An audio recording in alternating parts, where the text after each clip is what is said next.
Arter's letters breathed, writhed, lived. Van's Letters from Terra, a philosophical novel, showed no sign of life whatsoever. I disagree. It's a nice little book, Arter's note. He had written it involuntarily, so to speak, not caring a dry fig for literary fame. Neither did pseudonymity tickle him in reverse as it did when he danced on his hands, though Van Veen's vanity often cropped up in the drawing room prattle among fan-wafting ladies. This time his long blue pride feathers remained folded.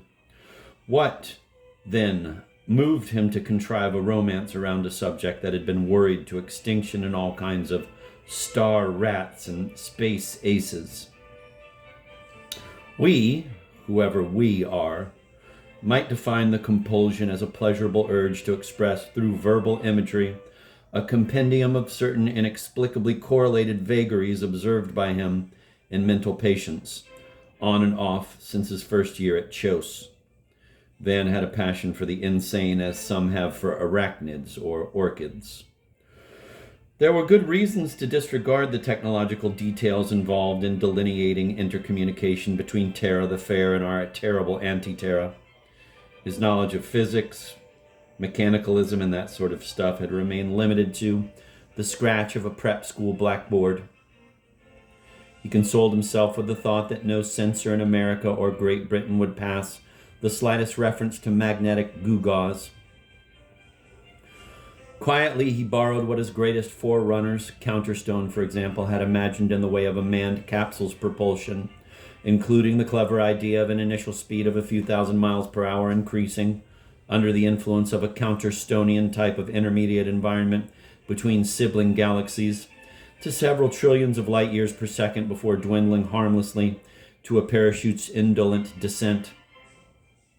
Elaborating anew, in irrational fabrications, all that Siraniana and physics fiction would have been not only a bore but an absurdity, for nobody knew how far Terra or other innumerable planets with cottages and cows might be situated in outer or inner space. Inner, because why not assume their microcosmic presence in the golden globules ascending quick in this flute of Moet, or in the corpuscles of my Van Veen's or my Artevines bloodstream, or in the pus of a Mr. Necto's ripe boil newly lanced in Nectar or Necton.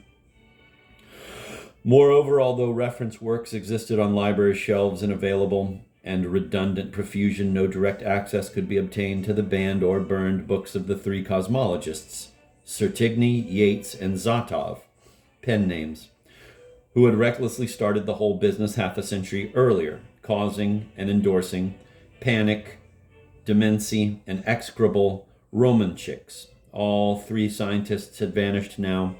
X had committed suicide, Y had been kidnapped by a laundryman and transported to Tartary, and Z, a ruddy white-whiskered old sport, was driving his Yakima jailers crazy by means of incomprehensible crepitations, ceaseless invention of invisible inks, chameleonizations, nerve signals, spirals of outgoing light, and feats of ventriloquism that imitated pistol shots and sirens.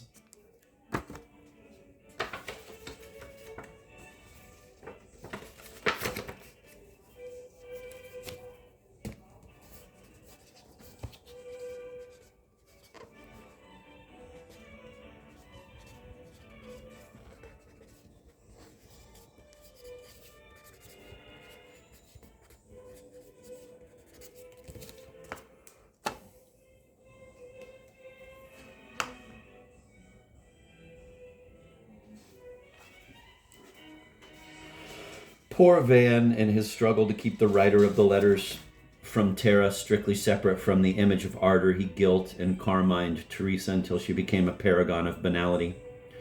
This Teresa maddened with her message as a scientist on our easily maddened planet. His anagram-looking name, Sig Leymansky, had been partly derived by Van from that of Aqua's last doctor. When Leymansky's obsession turned into love and one's sympathy got focused on his enchanting, melancholy, betrayed wife, nay, Antilia Glims, our author found himself confronted with the distressful task of now stamping out in Antilia, a born brunette, all traces of ardor, thus reducing yet another character to a dummy with bleached hair.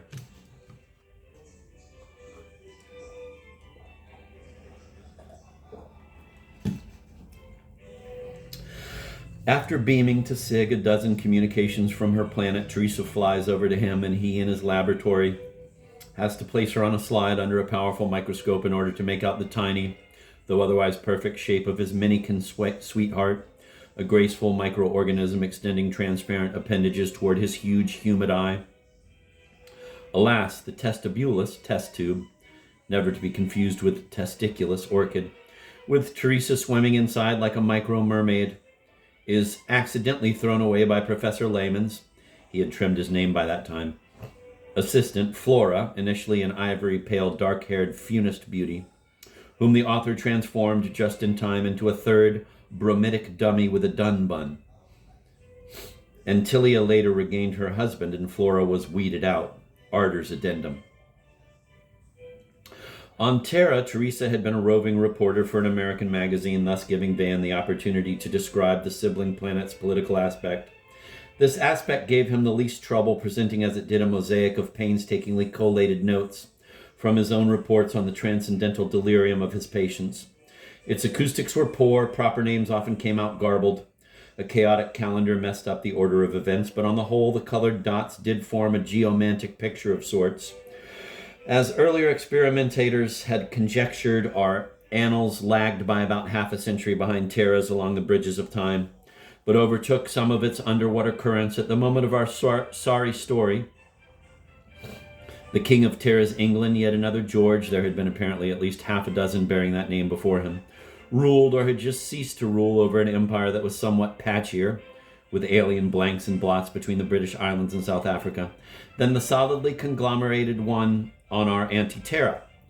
Western Europe presented a particularly glaring gap ever since the 18th century, when a virtually bloodless revolution had dethroned the Capetians and repelled all invaders. Terra's France flourished under a couple of emperors and a series of bourgeois presidents, of whom the present one, de Mercy, seemed considerably more lovable than Milord Gol, governor of Lut, eastward instead of Khan Soso, and his ruthless Soviet Namor Khanate, a super Russia dominating the Volga region and similar watersheds, was governed by a sovereign society of solicitous republics, or so it came through, which had superseded the czars, conquerors of Tartary and Turst. Last but not least, Athalf the future, a fair-haired giant in a natty uniform, the secret flame of many a British nobleman, honorary captain of the French police and benevolent ally of Rus and Rome, was said to be in the act of transforming a gingerbread Germany into a great country of speedways, immaculate soldiers, brass bands, and modernized barracks for misfits and their young.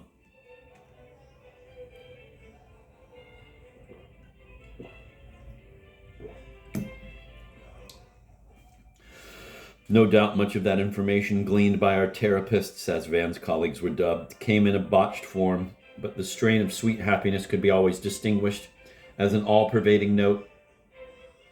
Now the purpose of the novel was to suggest that Terra cheated, that all was not paradise there, that perhaps in some ways human minds and human flesh underwent on that sibling planet worse torments than on our much-maligned Demonia. In her first letters before leaving Terra, Teresa had nothing but praise for its rulers, especially Russian and German rulers. In her later messages from space, she confessed that she had exaggerated the bliss, had been, in fact, the instrument of cosmic propaganda.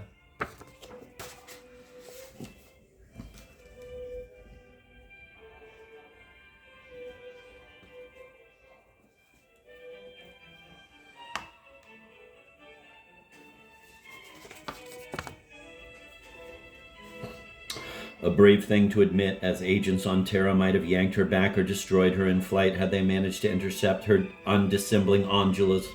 Now mostly going one way, our way, don't ask Van by what method, our principle. Unfortunately, not only mechanicalism, but also moralism could hardly be said to constitute something in which he excelled. And what we have rendered here in a few leisurely phrases took him 200 pages to develop and adorn.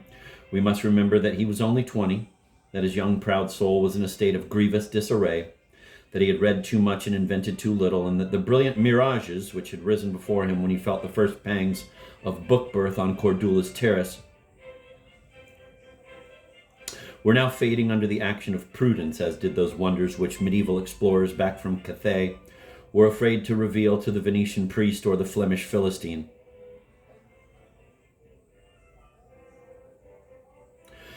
He devoted a couple of months at Chos to copying in a clean hand his scarecrow scribblings, and then heavily recorrecting the result, so that his final copy looked like a first draft when he took it to an obscure agency in Bedford to have it secretly typed in triplicate. This he disfigured again during his voyage back to America on board the Queen Guinevere, and in Manhattan the galleys had to be reset twice, owing not only to the number of new alterations, but also to the eccentricity of Van's proofreading marks. Letters from Terra by Voltramand came out in 1891 on Van's 21st birthday, under the imprint of two bogus houses, Appenserage in Manhattan and Zagros in London. Had I happened to see a copy, I would have recognized Chateaubriand's Lapotchka and hence your little paw at once. His new lawyer, Mr. Gromwell, whose really beautiful floral name suited somehow his innocent eyes and fair beard, was a nephew of the great Grombachevsky, who for the last 30 years or so had managed some of Demon's affairs with good care and acumen. Gromwell nursed Van's personal fortune no less tenderly, but he had little experience in the intricacies of book publishing matters, and Van was an absolute ignoramus there, not knowing, for example, that review copies were supposed to go to the editors of various periodicals, or that advertisements should be purchased and not be expected to appear by spontaneous generation in full-paged adulthood between similar blurbs boosting The Possessed by Miss Love and The Puffer by Mr. Dukes. For a fat little fee, Gwen, one of Mr. Gromwell's employees, was delegated not only to entertain Van, but also to supply Manhattan bookstores with one half of the printed copies, whilst an old lover of hers in England was engaged to place the rest in the bookshops of London. The notion that anybody kind enough to sell his book should not keep the $10 or so that every copy had cost a manufacturer seemed unfair and illogical to Van. Therefore, he felt sorry for all the trouble that underpaid, tired, bare-armed, brunette, pale shop girls had no doubt taken in trying to tempt dour homosexuals with his stuff. Here's a rather fancy novel about a girl called Tara. When he learned from a careful study of a statement of sales which his stooges sent him in February 1892 that in 12 months only 6 copies had been sold, 2 in England and 4 in America. Statistically speaking, no reviews could have been expected given the unorthodox circumstances in which poor Tara's correspondence had been handled. Curiously enough, as many as 2 did appear. One, by the first clown in Elsinore, a distinguished London weekly, popped up in a survey entitled, with a British journalist's fondness of this kind of phony wordplay, Terre à Terre, 1891, and dealt with the year's space romances, which by that time had begun to fine off. He sniffed Voltamand's contribution as the choicest of the lot, calling it, alas with unerring flair, a sumptuously fripped up, trite, tedious, and obscure fable, with a few absolutely marvelous metaphors marring the otherwise total ineptitude of the tale. The only other compliment was paid to poor Voltamand in a little Manhattan magazine, The Village Eyebrow, by the poet Max Mispel, another botanical name, Medler in English, member of the German department of Golubu University. Herr Mispel, who liked to air his authors, discerned in Letters from Terra the influence of Osberg, Spanish writer of pretentious fairy tales and mystico-allegoric anecdotes, highly esteemed by short-shift thesialists, as well as that of an obscene ancient Arab expounder of anagrammic dreams, Ben Serene, thus transliterated by Captain Deroux, according to Burton in his adaptation of Nefzawi's treatise on the best method of mating with obese or hunchbacked females, The Perfumed Garden, Panther edition, page 187, a copy given to 93-year-old Baron Van Veen by his ribald physician, Professor Lagasse. His critique ended as follows: if Mr. Voltamand or Mandeltoff is a psychiatrist, as I think he might be, then I pity his patients while admiring his talent.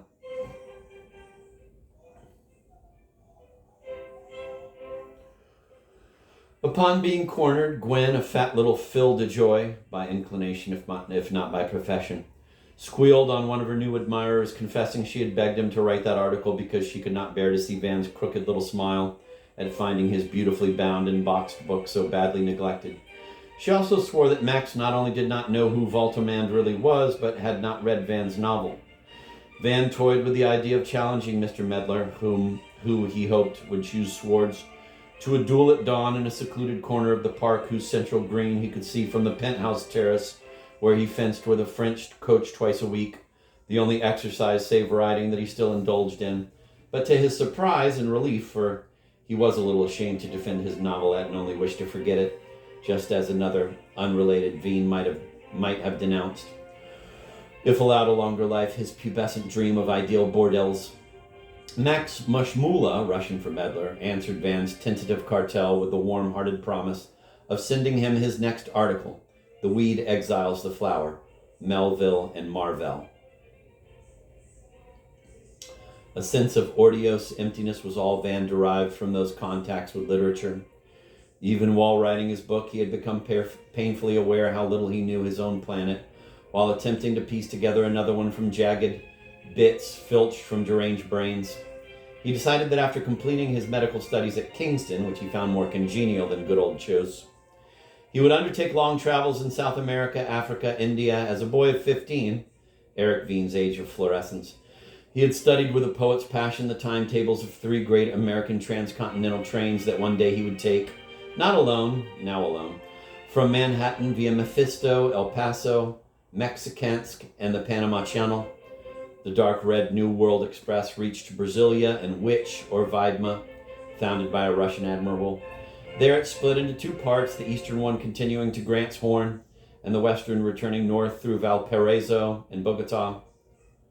The western returning north through... On alternate days, the fabulous journey began in Yakonsk, a 2-way section going to the Atlantic seaboard, while another, via California and Central America, roared into Uruguay.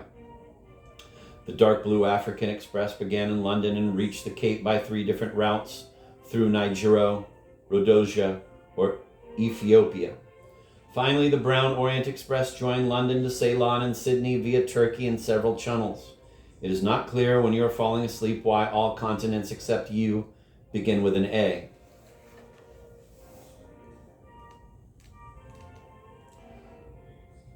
Those 3 admirable trains included at least 2 carriages in which a fastidious traveler could rent a bedroom with bath and water closet and a drawing room with a piano or a harp.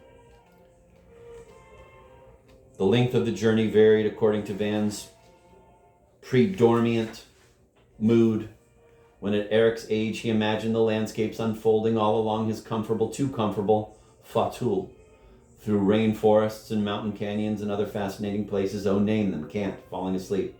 The room moved as slowly as 15 miles per hour, but across desertorum, or agricultural drearies that attained 70, 97, 99, 100, Red Dog,